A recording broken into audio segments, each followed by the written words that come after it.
আমি যাবো না। তুই যাবি নি? তোর বাপ যাবে। আই তুমি মানুষ না জানোয়ার। এই যে গুন্ডাদের নিয়ে মেয়েদের উপর নির্যাতন করে বেড়াও, তোমার লজ্জা লাগে না? বাড়িতে মা বোন নেই? তুমি পাগল হয়ে গেছো নাকি? আমি তখন থেকে তোমাকে অপমান করছি আর তুমি ফেল ফেল করে আমার মুখের দিকে তাকিয়ে আছো। নির্লজ্জ বেহায়া কোথাকার। কারা বাপ? তোমাদেরকে তো চিনতে পারলাম না।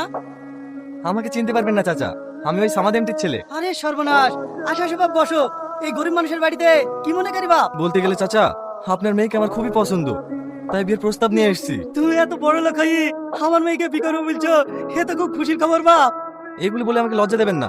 আপনি যদি বিয়েতে রাজি থাকেন তাহলে আজকে বিয়ের ডেটটা ঠিক করুন।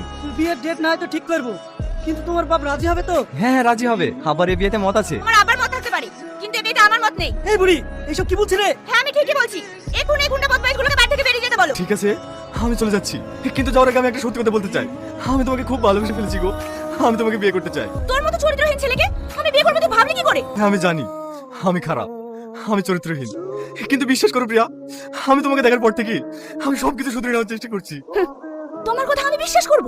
কথায় আছে না, একটা কুকুরকে তুমি যতই ভালো মন্দ খেতে দাও, সেই কুকুর নোংরাতেই মুখ দেবে। প্রিয়া, আমি আমার ভালোবাসা দিয়ে প্রমাণ করে দেবো যে একটা মানুষ কতটা পরিবর্তন হতে পারে, কতটা পরিবর্তন হতে পারে।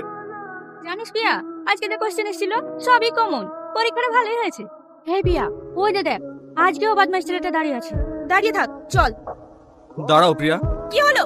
আজ তোমার পরীক্ষা কেমন হলো? খুব ভালো হয়েছে। আর কিছু? আজ তোমার শেষ পরীক্ষা তো, তাই তোমার জন্য একটা গিফট নিয়ে এসেছি, এই নাও। দেব না তোমার গিফট। আর শোনো, এরপর থেকে তুমি যদি আমার পেছনে লাগার চেষ্টা করো না, আমি তোমার বাবার কাছে যেতে বাধ্য হব। হ্যালো, কে? আমি আগুন বলছি। তুমি আমাকে ফোন করেছো কেন? আর তুমি আমার নাম্বার কোথায় পেলে? আজ দুদিন ধরে তোমাকে আমি দেখিনি, তোমাকে দেখার জন্য আমার মনটা খুব ছটফট করছে। তুমি প্লিজ একটু জানার ধারে এসো না। এই জানোয়ার, তুই আমার বাড়ি পর্যন্ত চলে এসেছিস। তোর সঙ্গে আমি জীবনেও দেখা করব না। দেখো, তুমি যদি আমার সঙ্গে না দেখা করো, আমি কিন্তু এখান থেকে এক পা নড়বো না। তোমার যা ইচ্ছা তুমি তাই করো, তাতে আমার কোনো যায় আসে না।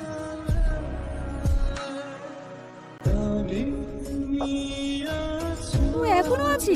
অসহ্য কথা।